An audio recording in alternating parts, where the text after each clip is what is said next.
Ngayon kasi ako, nagkursilyo ako. Ngayon, ang inaano ko kasi, gusto ko tanong yung parang binigay sa amin na santo. Ngayon, iniisip ko kung anong gagawin ko doon kasi hanggang ngayon, nandiyan pa.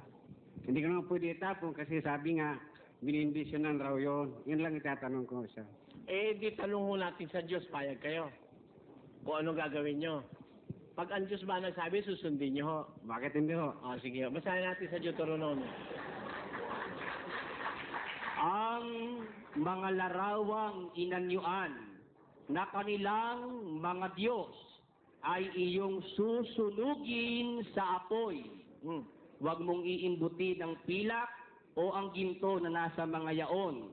Ni huwag mong kukunin para sa iyo, baka sa iyo maging silo, sapagkat ito'y isang karumal-dumal sa Panginoon mong Diyos. Yung mga larawang inanyo ang sinasamba, niluluhuran, dinadalanginan, ang sabi, iyon ikang susulugin sa apoy.